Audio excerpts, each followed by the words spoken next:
Ngojea kidogo, ngojea kidogo. Mambo ya Itare ilikuwa imewekwa siasa chafu. Mambo ya Itare. Mshike tu huyo mtoto hapo. Shike hapo. Mambo ya Itare. Tulikuwa tumeweka Itare pesa karibu shilingi bilioni 30. Lakini watu wengine, nyinyi kelele, wewe. Ngojea kidogo. Patia huyu mama. Namna hiyo. Haya. So, mambo ya Itare tulikuwa tumeweka bilioni 30. Watu wengine wakaenda wakaweka fitina ya siasa. Mimi nimekutana na rais wa Italy na tumekubaliana hiyo program ya maji ya Itare tunairudisha. Ile pesa karibu shilingi bilioni 15 zilikuwa zimepotea, tumekomboa tena, tumeirudisha. Maji tutalete mpaka Jepsir. Maji tutalete mpaka Kedoa kutoka hiyo maji ya Itare, na tutapeleka maji Molo, Njoro, mpaka Nakuru Town, mpaka hata Rongai. Hiyo mpango iko kamili, na mimi nataka niwahakikishie in the next 1.5 years we shall be drinking water hapa kwenu Kedoa na hapa Chepsir, hapa karibu na hapa kwenu Kericho. Tunaelewana? Mumenielewa? Tutabadilisha pia contractor wa pale Boston. Tuko na maji ya Boston pale ambayo itapeleka maji Bomet na italete maji mpaka Litein. Na hiyo maji yote itakuwa ya gravity. Hiyo mpango vile vile tunakamilisha. Nitarudi hapa mwezi wa 10 kuanzisha tena hiyo mradi ya maji, kwa sababu nia yetu is that in the next 5 years tunataka 80% ya watu wa Kericho wawe na maji nyumbani. Kwa kasi? Mnanielewa? Tunapanga hiyo kazi yote. Tuko na kazi zile zingine zote ya barabara, tutakuja tuwaeleze. Tunataka kupitisha mambo kwa budget yetu. Tumeweka mpango mzuri ya kuhakikisha kwamba barabara zetu tutakuja tuzitengeneze. Vile vile tulikubaliana na nyinyi ya kwamba lazima tushughulikie gharama ya maisha na kupunguza gharama ya chakula. Si tulikubaliana? Na tulikubaliana gharama ya chakula haiwezi kupunguzwa kama unaenda kusubsidize mambo ya consumption, ati unaenda kupatia pesa millers. Tulisema tunabadilisha, badala ya kupatia pesa millers tunapatia pesa mkulima. Ndio tumelete mbolea. Niliwaambia ya kwamba tutateremsha bei ya mbolea. Last year mbolea ilikuwa 7,000. This year tumepunguza mpaka 3,500. Na mimi nataka niwatangazie hapa Kericho, kuanzia next week tunapunguza tena hiyo mbolea kutoka 3,500 mpaka 2,500. Ili tuzalishe chakula ya kutosha. Na kwa budget yetu tumeongeza pia pesa ya hiyo mbolea, ili ile milioni 4 mifugo ya this year tunataka kuweka milioni 8 magunia next year. Ndio tumalize kabisa aibu ya njaa katika taifa letu, kwa kuhakikisha kwamba wakulima wetu wanaweza kutuzalishia chakula. Na mimi nawashukuru wakulima wa Kenya, wamejitolea. Inaonekana kwa vitendo.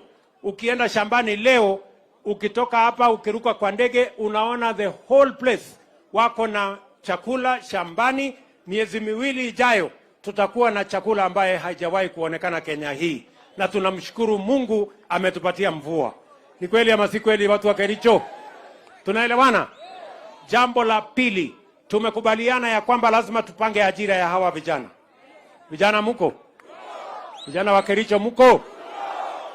Sisi tumeweka katika mpango ya budget program ya housing, kwa sababu tunataka kutengeneza nafasi 1,000,000 ya hawa vijana kwa kujenga nyumba 200,000 kila mwaka. Hiyo mpango kuna wengine wanapinga. Mimi nauliza wale wanapinga, nyinyi mnataka hawa vijana ambao hawana ajira watoe ajira wapi? Ama nyinyi mnafurahia hawa vijana wakihangaika? Mimi nasema ya kwamba kwa vyovyote Mungu atatusaidia ili tuweze kutekeleza mpango ya housing, ndio nyinyi vijana muweze kupata ajira. Vijana wa Kericho mko tayari? Ama nyinyi ni wale wa kuchagua jembe? Kazi ya plumbing ikitokea mtafanya? ya electrician mtafanya, ya mason mtafanya, ya carpenter mtafanya, kila kazi mtafanya. Si tulisema kazi ni kazi? Wale wako tayari, hebu nione wale wako tayari. Ya pili, ili kupanga ajira yenu mbali na housing, pia tumepanga County Aggregation and Industrial Park. Mahali tutakusanya hii mazao yetu yote, tupeleke, kuwe na storage, kuwe na value addition, kuwe na agro processing, ndio tuhakikisha kwamba dhamana inapatikana kwa wakulima, waweke pesa mfuko, na hawa vijana wetu pia wapate ajira kwa hiyo biashara ya agro processing na value addition. Tumekubaliana? Tumekubaliana kwa hii budget pia tunajenga soko 400 Kenya.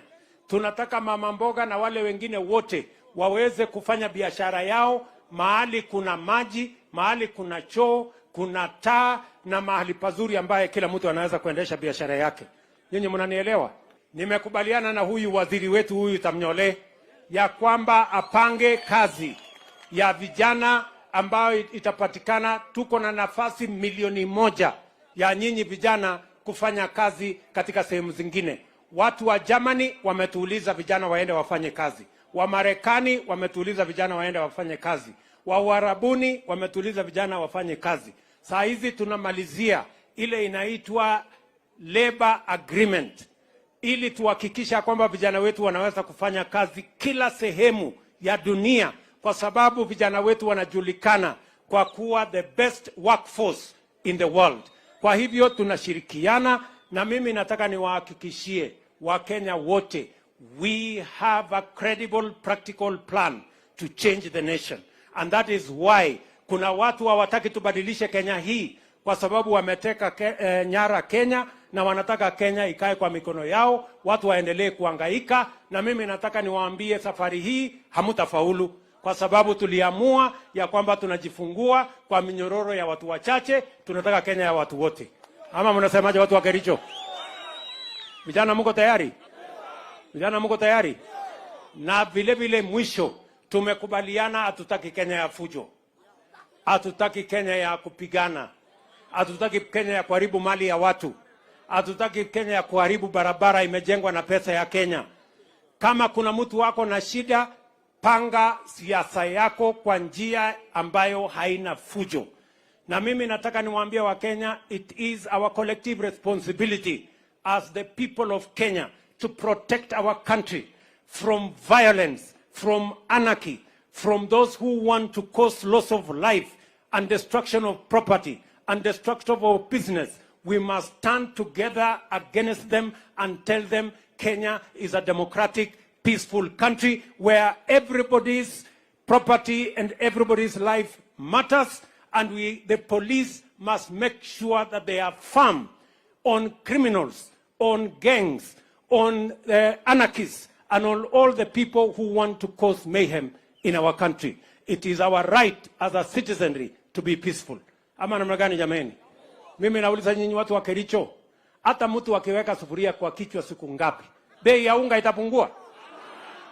Hata tukifanya maandamano mwaka moja, kama mtu asipofanya maandamano aende shambani alime, bei ya unga itakuja chini? Sijui kama tunaelewana watu wa Kericho. Sio ni upuzi. Sio kama tunaelewana. Tuko pamoja? Na tunasema tunapanga ajira ya hawa vijana. Tunataka hawa vijana wapate ajira in our housing plan, wapate ajira in our digital jobs plan, wapate ajira in our agro processing and value addition plan. Mambo ya kupanga vijana wa kwenda kutupa mawe na kulete fujo, hiyo haitakuwa kazi ambayo itapeleka Kenya mbele. Kuna watu wengine wanafikiria kwamba ati tukisema vijana tuwatafutie kazi, ati wanaenda kuwapanga na mawe, ati na fujo, ati na maandamano, ati hiyo ni kazi. Hiyo ni kazi kweli? Watu wanatuonyesha madharau. Na wakwende kabisa. Ama namna gani? Tuko pamoja watu wa Kericho? Tunaelewana? Mnasema tupange hawa vijana wapate ajira? Si namna hiyo? Nipange mambo ya housing. Vijana mko tayari? Ya plumbing mtafanya? Ya carpenter mtafanya? Ya mason mtafanya? Ya technician mtafanya? Hiyo yote. So, mimi nataka niwashukuru sana. Na mjue nawapenda sana. Mimi nataka niwaambie Sisi hatuna shida na mambo ingine yote.